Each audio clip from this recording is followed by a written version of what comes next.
I'm going to give you a brief tour of the Winsor Newton factory here in Wealdstone, which is the headquarters, the place where we make all of our wonderful art materials. Hopefully in a short space of time I'll be able to convey to you the care, effort and attention that we put into all of our lovely materials. So let's get started.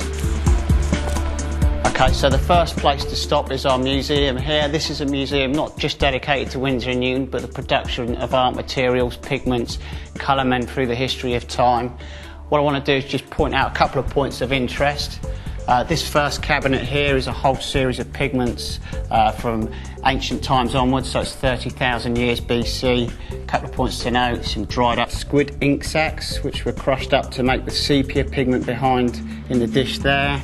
Underneath here, if you want to have a look, the tool dish there has got cochineal beetles in, which again ground up to produce carmine, the red pigment in front. 4,200 beetles for just one 37mm tube of paint, so obviously not very economical. Finally in here, I'd just like to point out that what look like sticks there are actually madder root, which we process on site here, which you'll see shortly, and we convert it into this pigment here, this lovely bright pigment at the back for our rose madder colours. Furthermore, down here there's a few more pigments to look at. These are pigments from medieval times onwards, so 13th century. On the bottom here, if you want to have a look, there's some lapis lazuli here for making genuine ultramarine. The brown lumps there are actually crushed up Egyptian mummies, which were used to make a colour called mummy brown. Obviously we no longer do this. And then the yellow balls here were for making genuine Indian yellow. Again, we don't do this anymore because this is in fact pureed earth, which has been urinated upon by cows that have solely been fed on mango leaves. So not particularly nice, but did produce a particularly stunning yellow. And then furthermore, as you walk through the museum, there's lots of bits and pieces, lots of Winsor and Newton history, some of Henry Newton's original books here. William Winsor and Henry Newton got together in 1832 and founded the company. They wanted to apply science to the manufacture of art materials, which the company has done ever since. Today we've got lots of experienced staff on site that are still following that guiding principle today. So if you remember the rose madder, the first port of call on the factory tour is the rose madder room where we process that pigment. If you'd like to follow me, I'll take you there now.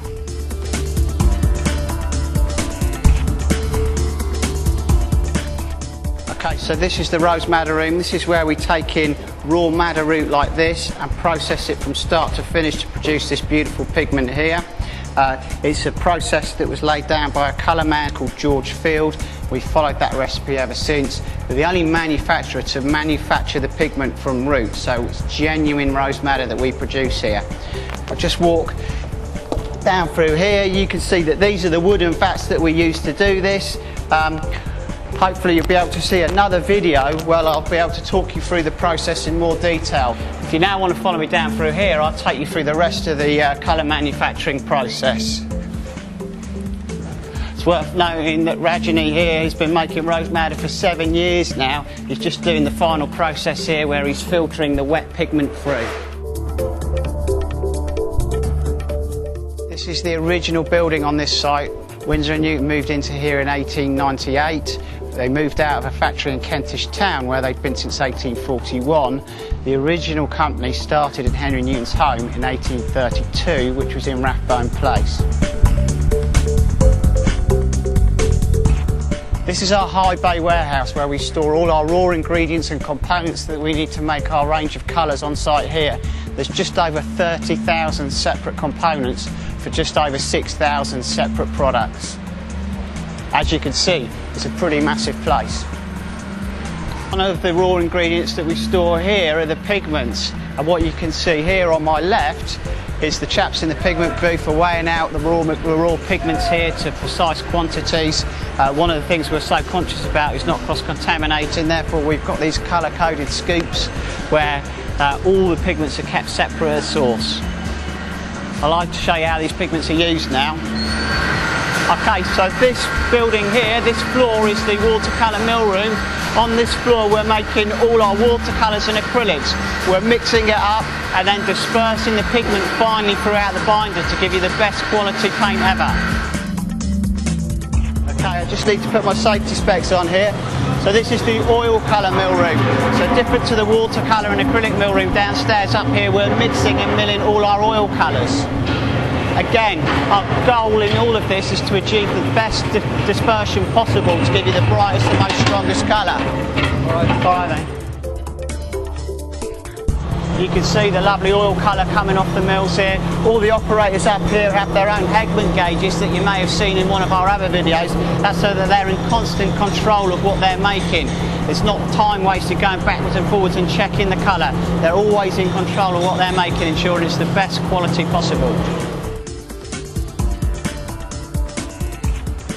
Okay, so this is the QC lab. This is where we're checking everything that you've just been seeing made upstairs and downstairs. So that's watercolour, acrylic, gouache, oil colour. Everything goes through a number of stringent checks in here before it can be released to be put into either a pot or a tube.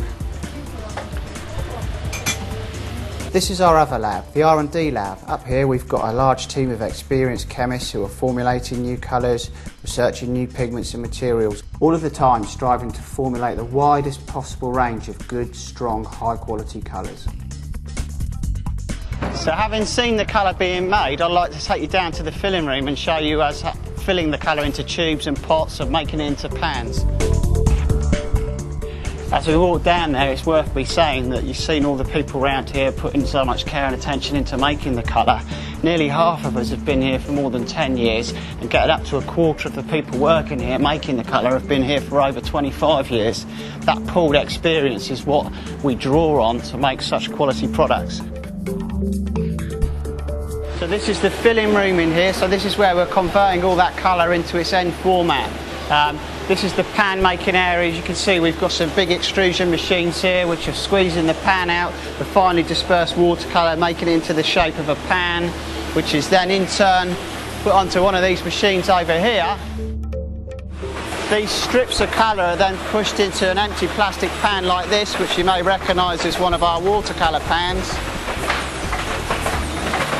which in turn is passed through this machine here, where we put a wrapper on it and then put the label round, and it spits out the back your completed watercolour pan. So that's a pan making machine. So I'd now like to show you a tube making machine.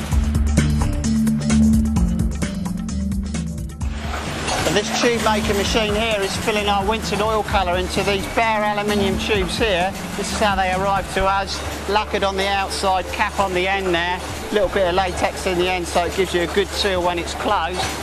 And then first of all we put a label on it on this machine here.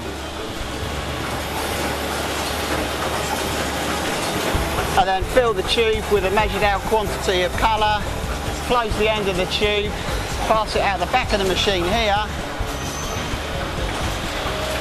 Every tube's weighed off to ensure that it's got the correct volume in it.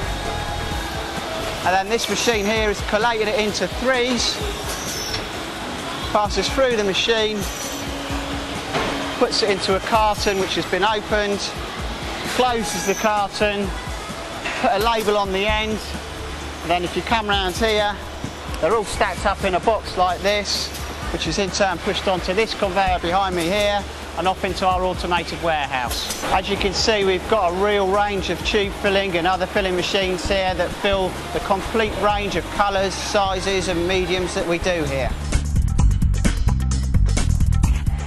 All those finished boxes of product come out of the filling room behind me here on this conveyor and into the back of our automated warehouse. Now this orange machine here that's whizzing up and down is picking all of those boxes up and then loading them into the back end of these spinning cages here, which as I say is our automated warehouse. And the reason being is that someone is on the front end of this picking all the orders for your local art store. Okay, so as I said, at the front end of this automated warehouse we've got all the guys picking orders here. All the various different products that we do are all picked following the screen here, loaded into a box which is in turn sent out to complete an order for your local art store.